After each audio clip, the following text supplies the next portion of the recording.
Presiden Prabowo Subianto hari ini menghadiri Murenbang, Rencana Pembangunan Jangka Menengah Nasional tahun 2025-2029.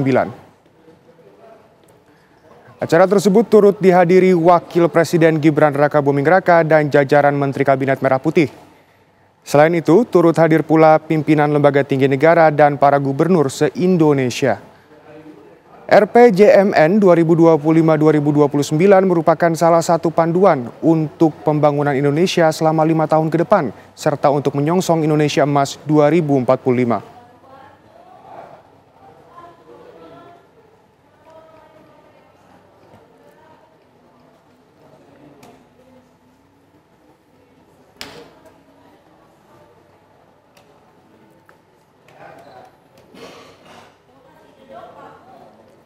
Dan pemirsa, apa saja yang disampaikan oleh Presiden Prabowo Subianto dalam pembukaan Murenbangnas? Kita langsung terhubung ke kantor Bappenas Jakarta. Jangan 100 juta, dibilang 150 juta. Budaya ini harus kita kurangi, saudara-saudara. Bukan kurangi, maaf, harus kita hilangkan. Ya.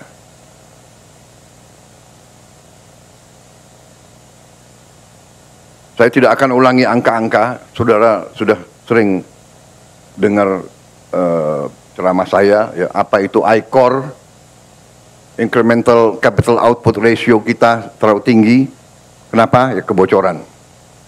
Saya juga tidak akan paparkan di sini laporan-laporan yang saya terima, kebocoran-kebocoran, kehilangan uang dari judi online, dari penyelundupan, dari illegal mining, dari illegal logging, dan sebagainya. Tidak dalam kesempatan ini, tapi pada kesempatan lain, kalau perlu, di sidang kabinet sudah saya paparkan, nanti khusus mungkin Bupati dan Gubernur saya undang khusus. Bukan saya apa-apa, saya tidak mau menurunkan moral daripada anak-anak muda kita. Tapi rakyat harus yakin, harus bertekad bahwa kita sekarang ingin melaksanakan pembangunan nasional dengan mengurangi segala bentuk kebocoran, manipulasi, markup, akal-akalan, dan sebagainya. Dan ini membutuhkan kerjasama semua pihak, yudikatif, legislatif, pemerintahan, aparat, semua kita harus kerjasama. Tadi saya katakan, ya, rakyat kita itu bukan rakyat yang bisa dibohongi terus. Sudah jelas kerugian sekian ratus triliun, vonisnya seperti itu. Ya, ini bisa menyakiti rasa keadilan.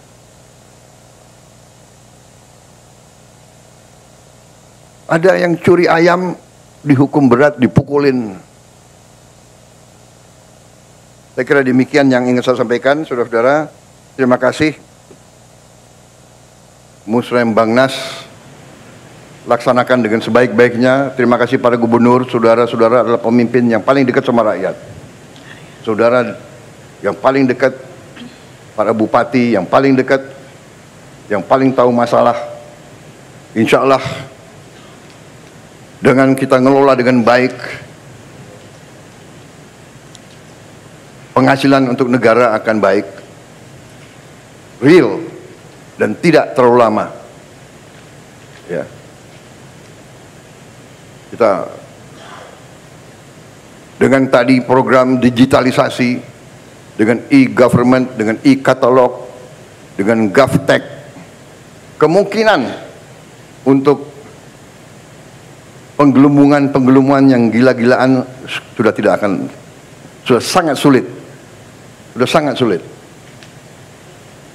Di semua KL kita akan melihat nanti hasilnya. Demikian yang ingin saya sampaikan, saudara-saudara sekalian. Saya optimis. Saya yakin bahwa kita akan berbuat baik dan kita akan bikin kaget semua pihak luar negeri.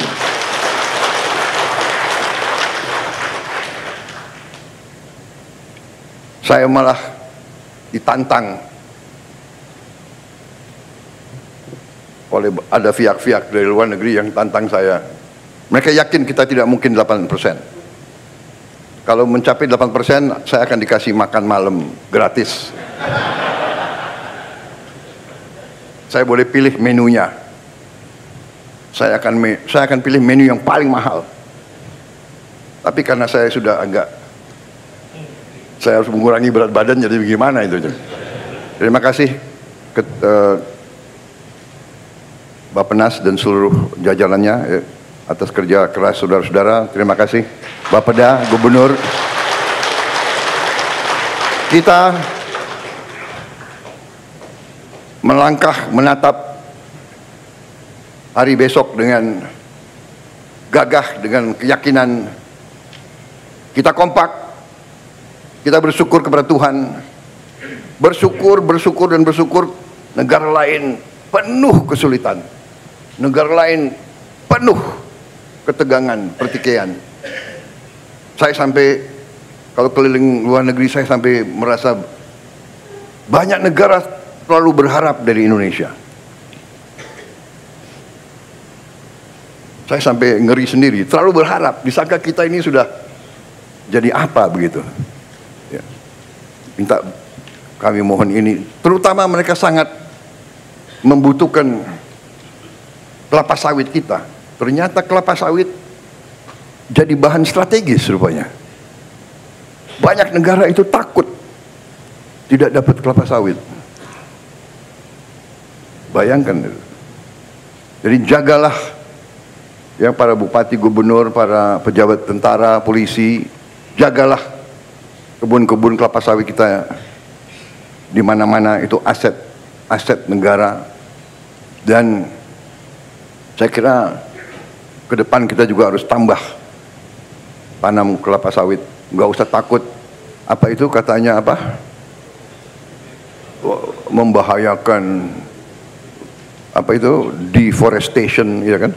Namanya kelapa sawit, ya pohon. Iya kan? Betul nggak?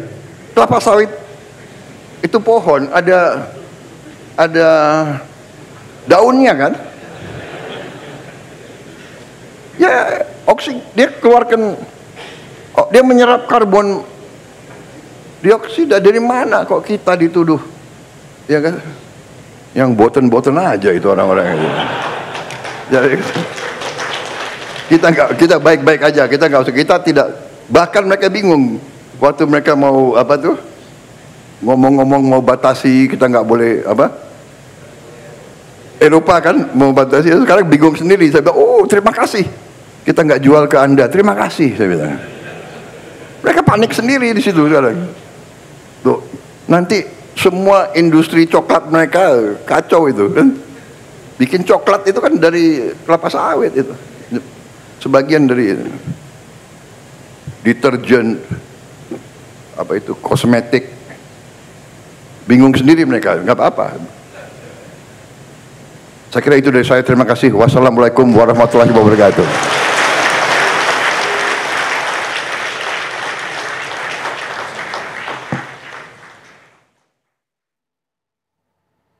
Pemirsa, Kabar Merah Putih akan kembali sesaat lagi. Tetap bersama kami.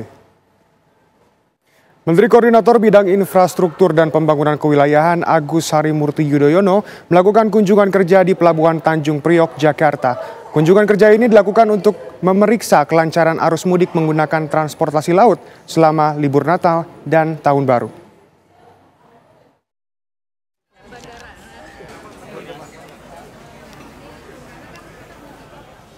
Menteri Koordinator Bidang Infrastruktur dan Pembangunan Kewilayahan Agus Harimurti Yudhoyono melakukan kunjungan kerja di Pelabuhan Tanjung Priok, Jakarta.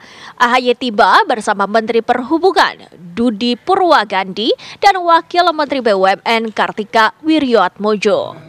Di sini AHY sempat memimpin rapat bersama jajaran Direksi PT Pelayaran Nasional Indonesia atau PELNI untuk mengetahui kesiapan transportasi laut selama arus mudik Natal dan Tahun Baru.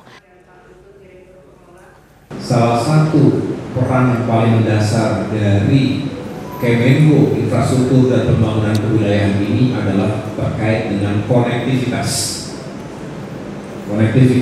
antar wilayah, aksesabilitas.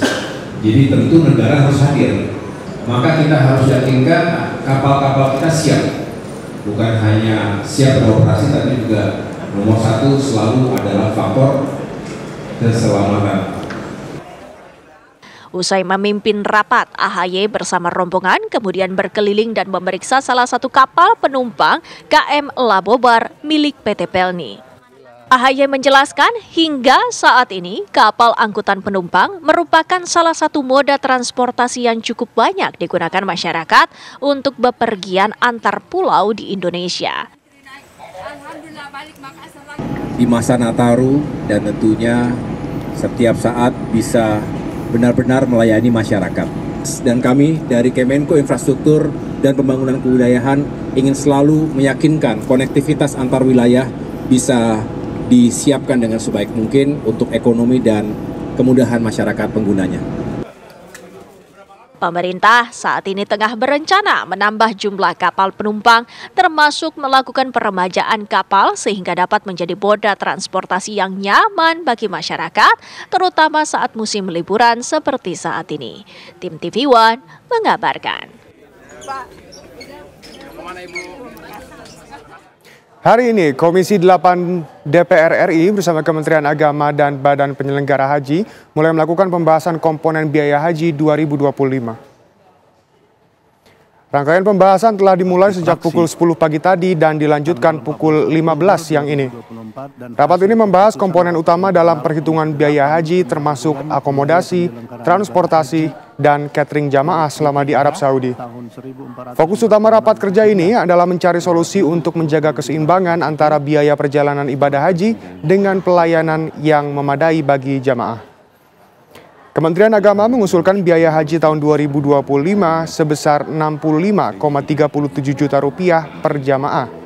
Sebelumnya, Menteri Agama Nasaruddin Umar mengatakan pemerintah saat ini tengah melakukan rasionalisasi efisiensi biaya haji 2025 agar biaya haji ke depan bisa lebih murah.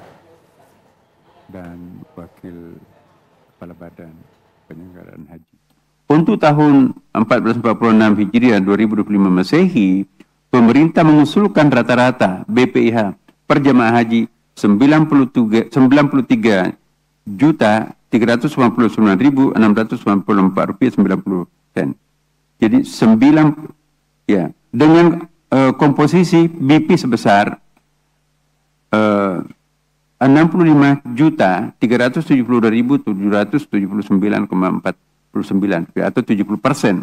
Dan nilai manfaat optimal atau nilai manfaatnya itu sebesar 28.16.905,50 atau 30%.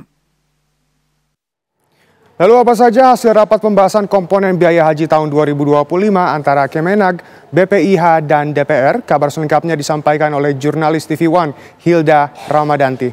Silakan Hilda. Ya baik, selamat siang menuju petang Shena Damayana. Betul sekali, hari ini DPR RI, tepatnya Komisi 8 menggelar rapat RDP dengan Kementerian Agama mengenai Haji 2025. Tadinya dalam rapat yang dimulai pada pukul 10 pagi hingga pukul 1 siang tadi, Komisi 8 beserta juga Kemenak mengusulkan ongkos ibadah haji sebesar 65,3 juta rupiah. Nah, angka tersebut naik sekitar 9 juta rupiah dibandingkan angka di tahun 2024 yang dimana rata-rata sebesar 56 juta rupiah. Menak ataupun Nasaruddin Umar juga tadi menyampaikan bahwa usulan ongkos ditanggung jemaah pada 2025 itu datang dari BPIH 2025 sebesar 93,4 juta rupiah. Dikurangi juga dari nilai manfaat yang nantinya akan diterima oleh jamaah yang diusulkan sebesar 28 juta atau sekitar 30% dari total BPIH.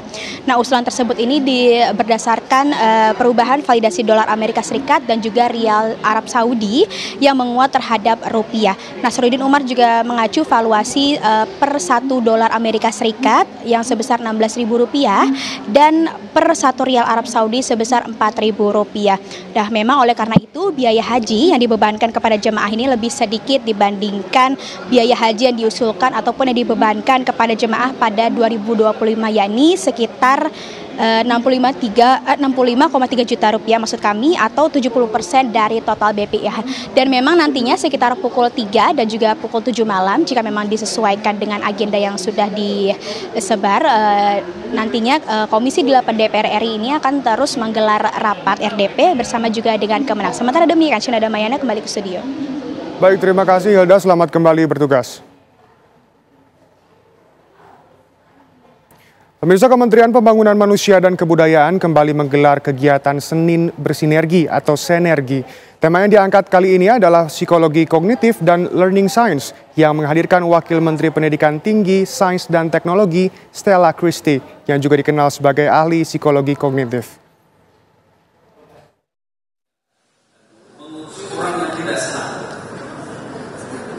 Dalam rangka memperingati Hari Raya Natal, Menteri Koordinator Pembangunan Manusia dan Kebudayaan PMK Pratikno mengundang Wakil Menteri Pendidikan Tinggi, Sains dan Teknologi Stella Christy dalam kegiatan Senergi atau Senin Bersinergi. Dalam acara diskusi yang dihadiri karyawan Kementerian PMK, kali ini membahas psikologi kognitif dan learning science yang dinilai bisa membantu toleransi dan menjaga kebersamaan. Kita tadi mendiskusikan ya keahlian Prof Stella mengenai psikologi kognitif dan juga learning science. Jadi tadi kan banyak sekali urusan kita ini kan pembangunan manusia ya, pendidikan, toleransi dan seterusnya. Bagaimana psikologi kognitif dan learning science itu bisa membantu kita untuk menjaga toleransi, menjaga kebersamaan dan seterusnya. Ini kan bagian juga acara ini untuk peringatan Natal. Wakil Menteri Pendidikan Tinggi, Sains dan Teknologi Stella Christy menyebut butuh bukti ilmiah sebagai pendorong seseorang untuk belajar yang bisa terukur secara kuantitas. Kita harus menggunakan dua. Satu, kita harus menggunakan bukti-bukti ilmiah. Jadi apa sesungguhnya yang sungguh benar membuat orang itu bisa belajar. Dari kecil sekali, dari tingkat PAUD sampai pendidikan tinggi. Jadi semuanya itu ada bukti-bukti ilmiahnya. Harus kita gunakan bukti-bukti ilmiahnya. Lalu yang kedua, kita selalu akan menggunakan pengukuran. Jadi measurement dari outcome. Jadi bukan saja kebijakan-kebijakan yang dilakukan, tetapi apakah kebijakan itu sungguh bisa terukur secara kuantititas, bahwa itu sungguh meningkatkan pembelajaran, meningkatkan kemampuan manusia Indonesia. Nah, kegiatan Senin Bersinergi atau Senergi merupakan forum komunikasi yang digagas Menko PMK Pratikno. Forum ini merupakan wadah untuk mengumpulkan aspirasi, saling tukar pikiran, ide dan kreativitas dengan pegawai Kemenko PMK. Dari Jakarta, Rizka Sasabila, Muhammad Ishak, TV One mengabarkan.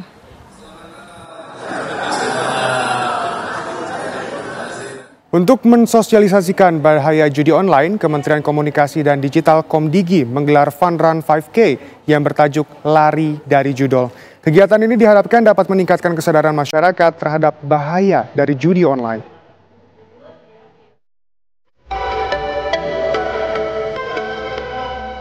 Sebanyak 850 peserta berpartisipasi dalam kegiatan Fun Run 5K yang digelar oleh Kementerian Komunikasi dan Digital di Gelora Bung Karno, Jakarta. Tidak sekedar berlari sejauh 5 km, para peserta juga membawa pesan khusus yang sesuai dengan tema, yaitu lari dari judol. Wakil Menteri Komdigi, Nezar Patria, menjelaskan Fun Run ini menjadi upaya Komdigi untuk memberantas judi online dengan meningkatkan kesadaran tentang bahaya judi online bagi masyarakat. Kalau kita lihat data-datanya, saat ini putaran uang di judi online ini menurut PPATK itu kurang lebih 900 triliun per tahun ya, dan mereka yang terlibat dalam permainan judi online ini ada sekitar 4 juta orang. Dan yang paling menyedihkan menurut data yang kita dapatkan 80 ribunya adalah anak-anak. Nah, ini yang membuat kita semua prihatin. Dan tentu saja seperti yang sudah sama-sama kita ketahui juga, bagaimana judi online ini membuat begitu banyak masyarakat sengsara gitu ya. Sejumlah langkah sudah disiapkan oleh Komdiji untuk memberantas judi online di tahun 2025. Komdiji akan mempererat kerjasama dengan berbagai instansi seperti OJK, PPATK, dan polisi untuk memberantas judi online dari hulu sampai hilir. Selain pencegahan, Komdiji akan bekerja sama dengan aparat penegak hukum untuk mengejar bandar-bandar judi online. Sementara terkait agenda Fun Run Komdiji, direncanakan akan menjadi agenda tahunan dengan tema yang mengedukasi masyarakat. Dari Jakarta, Margareta Novita, Sinida Aditya, TV One mengabarkan.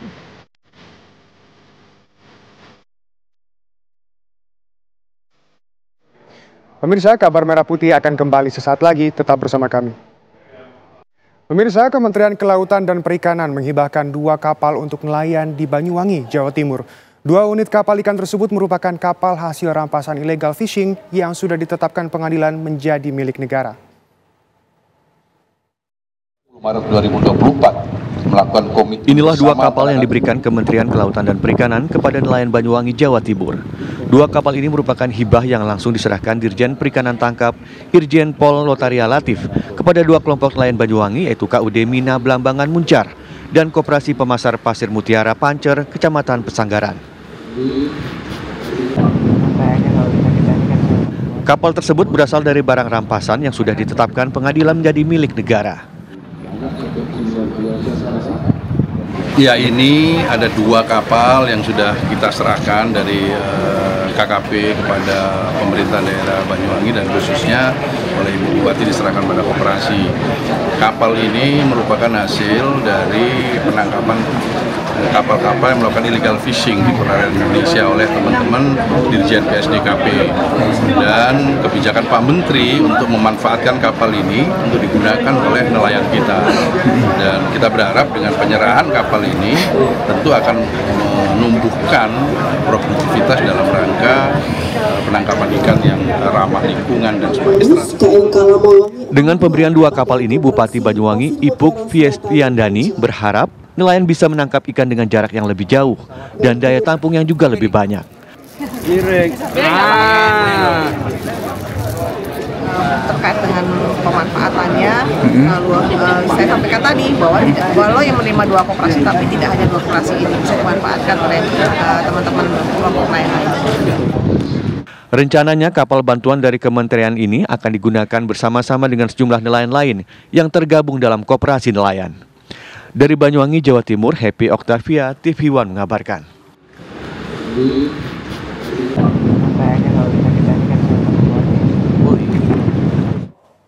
Menteri Lingkungan Hidup Hanif Faisal Nur Rafiq menyegel TPA Bakung di Kecamatan Teluk Betung Barat, Kota Bandar Lampung, Lampung, karena dinilai telah mencemarkan lingkungan secara serius. Kementerian Lingkungan Hidup juga telah mengantongi sejumlah bukti pelanggaran di lokasi tersebut dan memastikan temuan kasus itu akan naik ke tahap penyidikan dalam waktu dekat.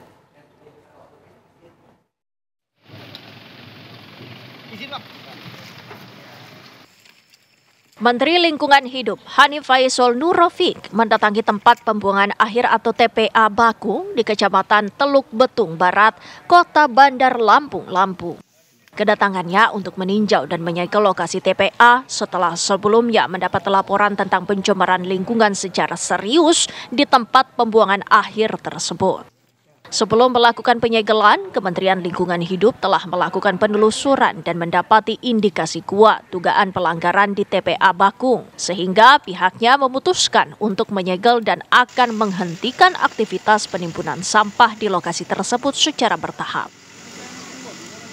Jadi sambil beroperasi karena memang kita harus logis ya, kalau kita tutup langsung tentu akan menimbulkan turbulence di dalam pengelolaan sampah.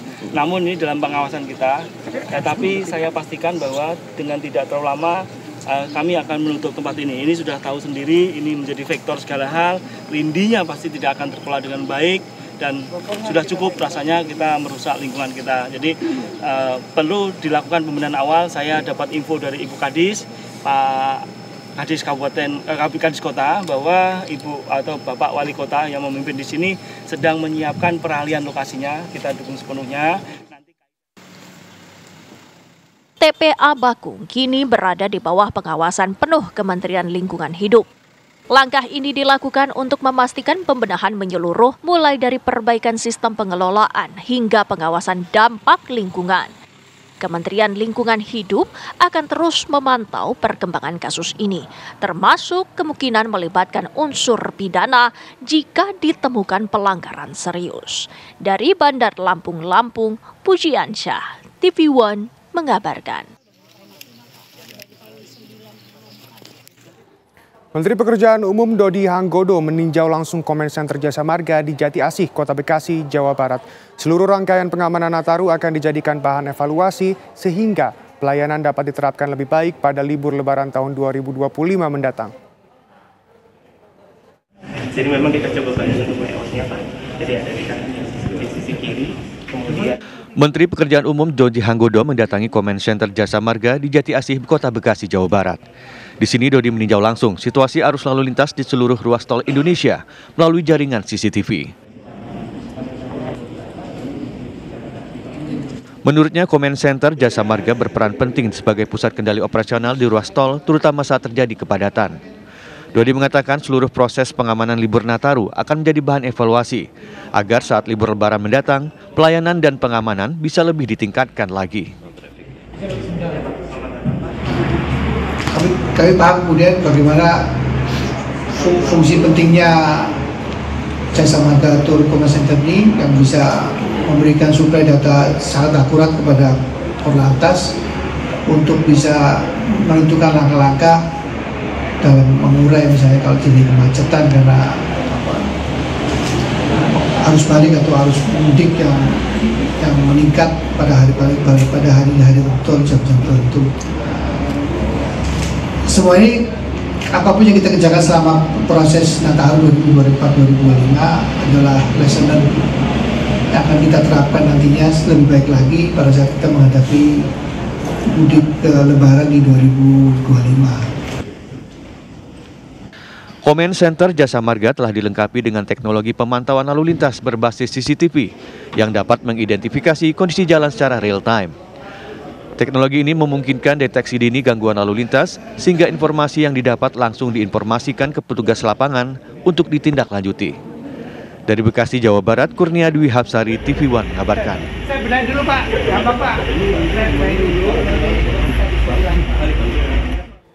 Guna mendongkrak tumbuhnya perekonomian desa dari sektor pariwisata, Menteri Desa dan Pembangunan Daerah Tertinggal atau PDT, Yandri Susanto, mengajak masyarakat untuk liburan akhir tahun di desa-desa wisata. Menurut Yandri, desa-desa juga memiliki tempat wisata yang tak kalah jauh dengan tempat wisata lainnya.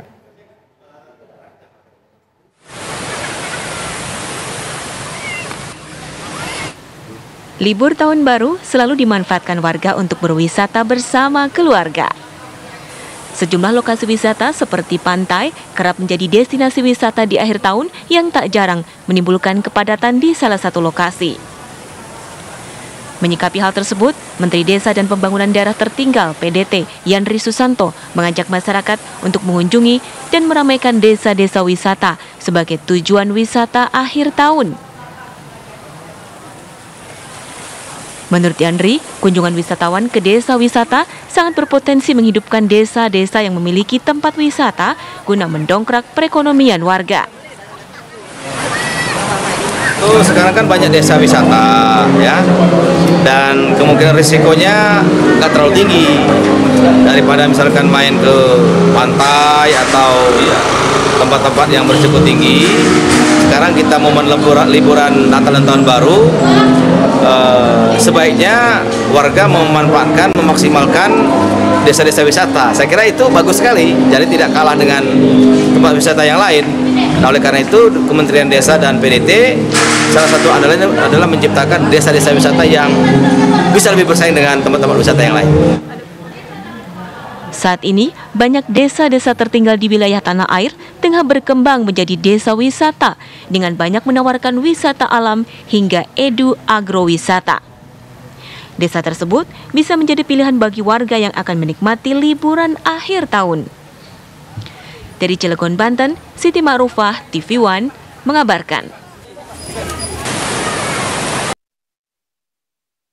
Pemirsa, Menteri Sosial Saifullah Yusuf menegaskan pemerintah telah merancang perlindungan sosial khusus untuk mengantisipasi dampak kenaikan pajak pertambahan nilai atau PPN menjadi 12%. Pemerintah juga memastikan PPN 12% berlaku selektif.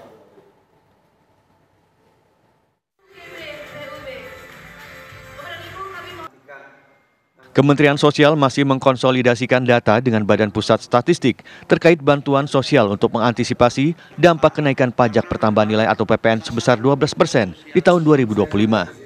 Mensos Saifullah Yusuf menegaskan PPN 12% berlaku selektif dan pemerintah telah merancang perlindungan sosial khusus bagi masyarakat. Adapun terkait bantuan sosial, datanya masih sangat dinamis dan diantisipasi untuk perubahan data guna menentukan siapa yang layak dan tidak untuk mendapatkan perlindungan sosial dan jaminan sosial. Para perwakilan penerima, saya ingin kita semua memahami secara utuh pelaksanaan PPN 12% itu. Itu saya ingin jangan dipotong-potong, jangan juga akhirnya nanti berita yang terpotong-potong itu membuat salah persepsi di tengah-tengah masyarakat. Jadi sekali lagi 12% dilaksanakan secara selektif, ya. Dan ada perlindungan-perlindungan khusus bagi mereka yang memang memerlukan perlindungan dari pemerintah. Nah, sekarang dengan perencanaan PPN 12 ini seperti apa? Belum ada data baru. Kecuali bahwa sekarang ya data sedang dikonsolidasikan, direkonsiliasi oleh BPS. Nanti dengan data baru itu kami akan menyesuaikan tentu saja. Dalam penyaluran bantuan sosial, Kemensos mengadakan 2 jalur untuk memberikan masukan atas dinamika yang ada di lapangan. Pertama, jalur resmi lewat musyawarah desa, kelurahan, kecamatan sampai ke dinas sosial hingga Kementerian Sosial. Kemudian yang kedua melalui jalur partisipasi, di mana masyarakat bisa mengecek lewat aplikasi Cek Bansos. Dari Jakarta, Asban Benef, TV One mengabarkan. Kemajuan teknologi sekarang ini akan kembali sesaat lagi, tetap bersama kami. Manfaatkan lahan seluas 2,5 hektar, Lembaga Pemasyarakatan Kelas 2A Bangkinang, Provinsi Riau melaksanakan panen raya jagung dan tanam tumpang sari durian Musangking. Hal ini sebagai upaya mendukung program ketahanan pangan nasional yang diusung oleh Presiden RI Prabowo Subianto.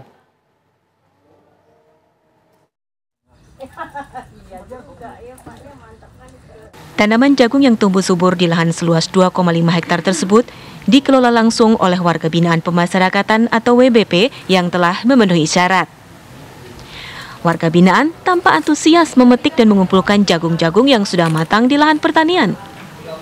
Jagung hasil panen ini nantinya akan diproses dan didistribusikan ke berbagai pihak yang membutuhkan, termasuk untuk keperluan konsumsi atau dijadikan bahan baku berbagai produk olahan UMKM.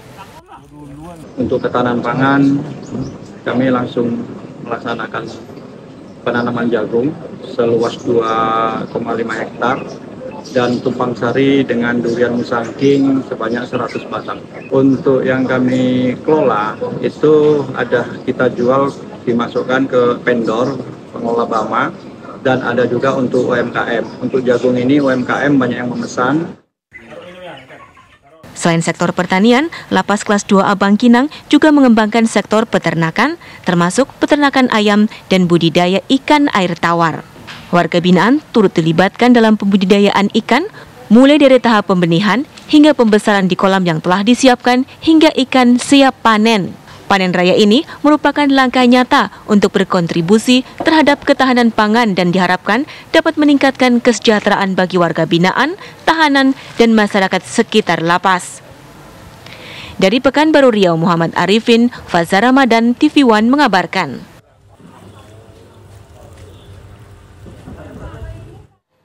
Pemirsa, menjelang akhir tahun 2024, Majelis Ulama Indonesia atau MUI Kota Surabaya, Jawa Timur menggelar istighosah dan doa bersama untuk keselamatan bangsa.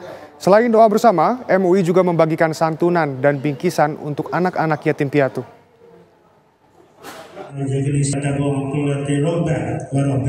Acara doa bersama menjelang akhir tahun 2024 ini digelar serentak oleh jajaran MUI Kota Surabaya, Jawa Timur.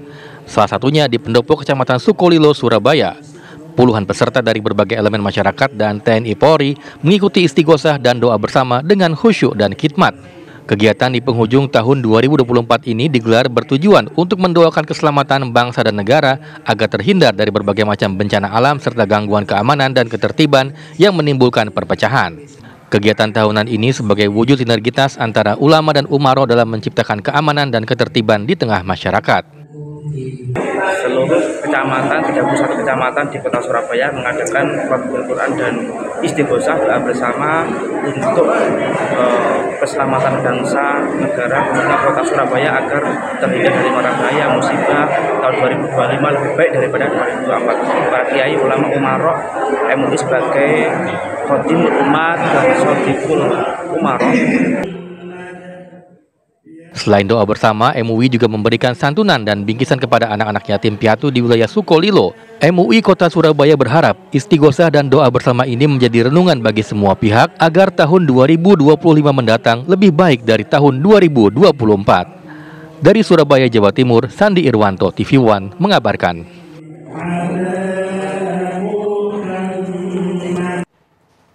Menjelang pergantian tahun 2025, Badan Meteorologi, Klimatologi, dan Geofisika atau BMKG memprediksi Jakarta akan diguyur hujan ringan saat malam pergantian tahun.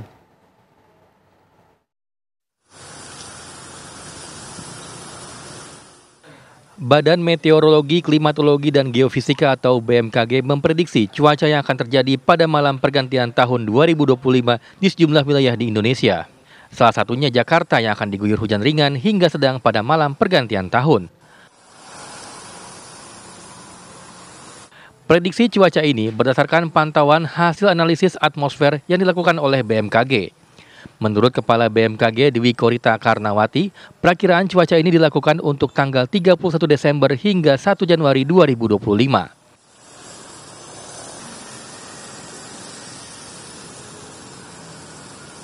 Sehingga BMKG memastikan bahwa cuaca pada malam pergantian tahun insya Allah akan lebih kondusif. Insya Allah kalau tidak mendadak terjadi fenomena yang di luar prediksi, insya Allah pergantian tahun akan aman dari cuaca ekstrim. Kondisi ini diperkirakan berlangsung hingga minggu pertama Januari 2025.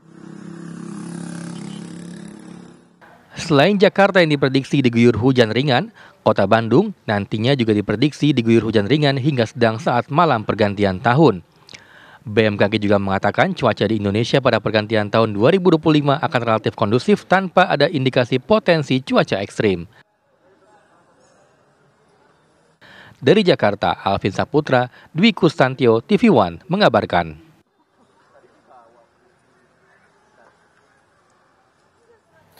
Pemirsa, Kabar Merah Putih akan kembali sesaat lagi, tetap bersama kami. Presiden Prabowo Subianto menegaskan tak ada niat untuk memaafkan koruptor yang telah merampas uang rakyat. Prabowo juga meminta rakyat bersabar atas kinerja pemerintah karena dirinya sebagai presiden tak memiliki tongkat Nabi Musa dan Nabi Sulaiman.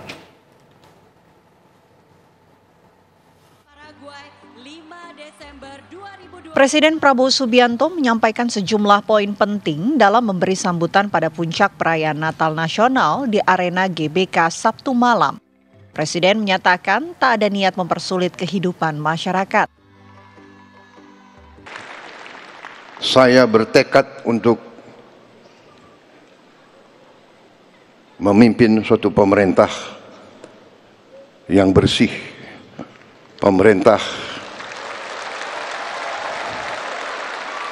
yang akan menjaga kepentingan rakyat Indonesia. Tidak ada niat sedikit pun untuk kami mempersulit kehidupan rakyat Indonesia.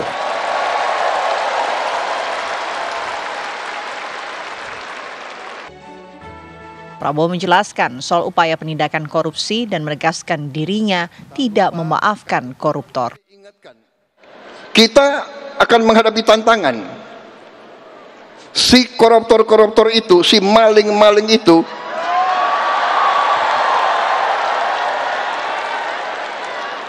tidak rela melihat ada pemerintah Indonesia yang ingin membenahi diri, ingin membersihkan diri. Dan kita akan digoyang, akan dibikin isu ini, isu itu, ya kan?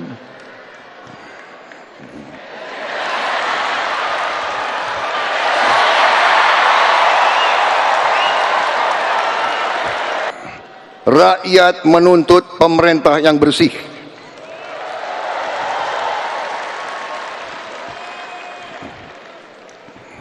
Saya dipilih oleh rakyat. Atas nama rakyat Indonesia, saya tegaskan semua aparat pemerintah Indonesia, bersihkan dirimu masing-masing.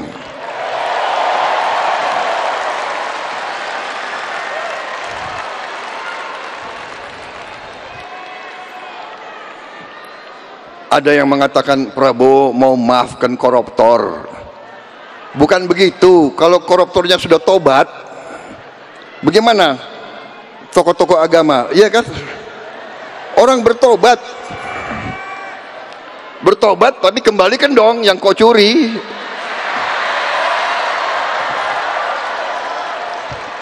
Enak aja. Udah nyolong, aku bertobat. Yang kau curi kau kembalikan. Bukan saya maafkan koruptor, tidak. Saya mau sadarkan mereka yang sudah terlanjur dulu berbuat dosa, ya bertobatlah. Itu kan ajaran agama. Bertobatlah, kasihan rakyat, kembalikan uang itu. Sebelum kita cari hartamu kemana, kita akan cari itu. Kebaikan, perdamaian di tahun yang akan datang. Presiden Prabowo juga menyatakan apresiasi jajaran TNI dan Polri yang memastikan perayaan Natal berjalan aman dan damai. Dari Jakarta, tim TV One mengabarkan. Pemirsa, demikian kabar Merah Putih hari ini. Saya Shena Damayana dan tim redaksi yang bertugas pamit undur diri. Sesaat lagi Anda dapat menyaksikan kabar petang.